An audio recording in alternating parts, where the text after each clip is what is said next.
Hi guys. Before we proceed to this video, we've got something very important to share with you. Neoliberalism, Inequality and Authoritarianism by Professor John V. Kofis is available for purchase. You can order it directly from the publisher Little French eBooks or through Amazon. Hello, welcome. On 22nd September 2025, the United Nations General Assembly had held a meeting, and it's continuing today, 23rd September 2025, to have members of the Assembly vote on the status of Palestine as a sovereign state. In other words, the two-state solution that has been around for decades. Already, there are 145 members out of 195 that have recognized Palestine. And of course, what is different this time are a couple of things. First of all, major allies of the United States in the G7 group, Western European countries, are on board with the other 145 members of the United Nations General Assembly to recognize Palestine's independence within certain conditions, as we will see, by the way. And the second very significant aspect of this is that this vote in the General Assembly is held as the war of genocide, as international courts have determined, as the United Nations has determined, even Senator Bernie Sanders has stated this is genocide. Not to mention, by the way, human rights organizations around the world, including Israeli human rights organizations. So this is held against that background and against the background of famine in Gaza. Now, symbolically, this is very significant, and it should not be understated, because it sends the signal to the entire world that Israel must end the war of genocide, and it must end the famine continuing, as well as plans of ethnic cleansing, removing Palestinians from Gaza and occupying Gaza. So symbolically, it is very important. What does it mean, however, in reality?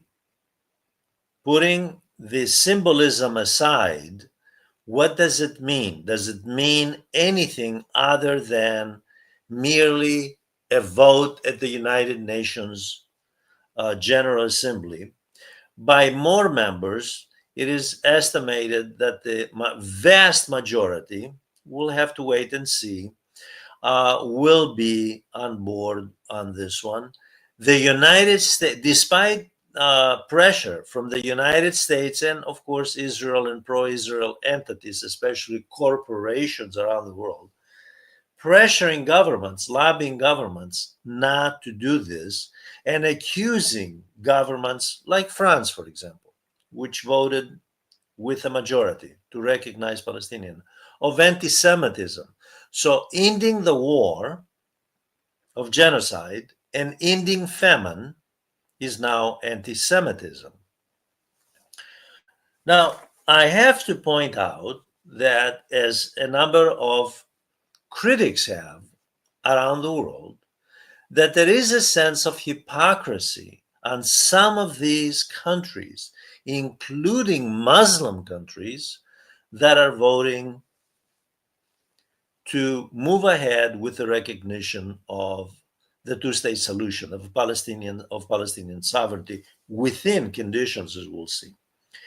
The hypocrisy is betrayed by the fact it's revealed because the many, if most, I should say that many, most of these countries voting to recognize Palestine have been trading normally with Israel. Their companies have been carrying out normal trade relations with Israel, normal diplomatic relations, normal cultural relations. So there has been no disruption of Israel's war in Gaza since October 2023. This is a fact. They do not deny it. No one denies it. They do not deny it. So the question is, are they doing this to absolve their guilt and their place in history, that they will go down as, within degrees of course, as states that were in complicity with Israel carrying out the war in Gaza, that the ICC, ICJ, international organizations, the United Nations, governments all over the world have labeled genocide? Are they doing this to secure a place in history that at least they did something, even if it were symbolic? Are they doing this to at least stop Israel from occupying all of Gaza, retaking it, reclaiming it, and doing away in some form or another with the Palestinians in Gaza? Are they doing it for domestic reasons? Because, like France, which has serious problems domestically, by the way, very serious problems, the Emmanuel Macron government has enormous problems with its own fiscal structure, with its own economy, with its trade unions, etc. Are they doing that to show, well, we see we're in favor of, we're on the side of angels when it comes to opposing genocide? Well, whatever reason they're doing it, it's a good thing in my view. I'm not going to criticize these countries, and I'm not going to adopt the attitude that the US has adopted and Israel in castigating these countries merely because they're putting at least symbolic pressure of isolating Israel and the United States behind Israel and saying, let's put an end to this war. Let's end genocide. Let's end famine in Gaza. Whatever reason they're doing it, it is for the right reason. At least they did not go to the lengths that the US State Department did, which is to ban any Palestinian official. In fact, they banned 80 of them, let me be precise, from entering the United States to attend the General Assembly, the UN General Assembly session. That is a violation, not just of UN rules, but US rules regarding foreign officials attending US conferences. So that is an interesting point in itself. Now, Palestinian recognition comes with conditions.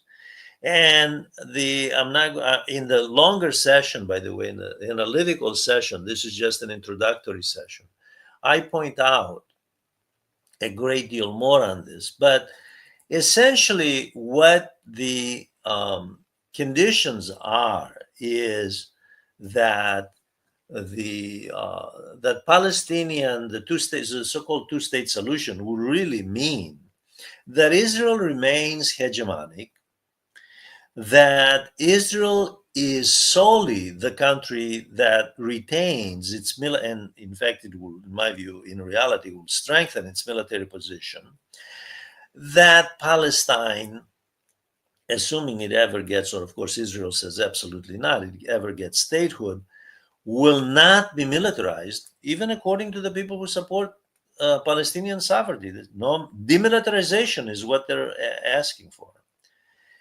And furthermore, they are deciding who the leadership of the Palestinian, they're not of the Palestinian people will be. They're not allowing the privilege which they accord, at least in theory themselves, which is to allow people, the citizens,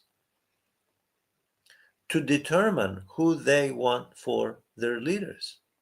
What do they want for leadership? They're not allowing that privilege. They are already stating that it must be those within the PLO, Palestinian Liberation Organization, in the West Bank. They're not allowing other entities. So they're making it clear that this comes with conditions, and the conditions, they are the ones who set them. At least this is something. If it works and it ends the war, it ends famine and it ends genocide, it's something. However, there is nothing in the UN General Assembly discussion about accountability, who pays for reconstruction, who were the complicit states all along, who were the complicit corporations that profiteered all along. And I'm going to discuss this at length and point out that the Trump administration readily admitted, for example, about profiteering and making a lot of money from the war in Ukraine. Trump himself noted, hey, we made a lot of money from the war in Ukraine because the Europeans are buying weapons from us and selling it to the Ukrainians.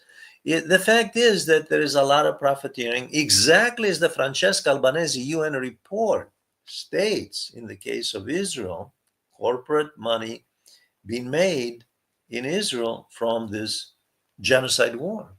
And yet, while readily admitting, hey, we made money out of Ukraine because European NATO countries are buying and they're giving it to Ukraine, there's hypocrisy here because they're putting sanctions on Francesca Albanese, who issued the UN report, because she admitted, she said the exact same thing, except that it was about Israel, about corporate profiteering. In any case, I invite you to take a look at the longer video, the analytical video on this issue. The UN session continues, UN General Assembly session continues. It is something, it is symbolic.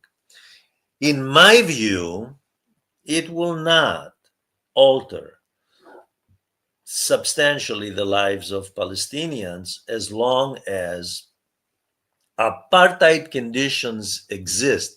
And there is nothing in substance about ending those, because the issue of national sovereignty for the Palestinian state is so regimented, even by those who want to go along with all of this, and not to mention Trump's proposed plan, which is going to be announced today, September 23rd, 2025, which really regiments the Palestinian people, and it talks nothing about sovereignty, but rather just continuing on apartheid. I thank you. Please join this channel. I ask you to look for the longer video, the analytical video on this issue. Thank you very much.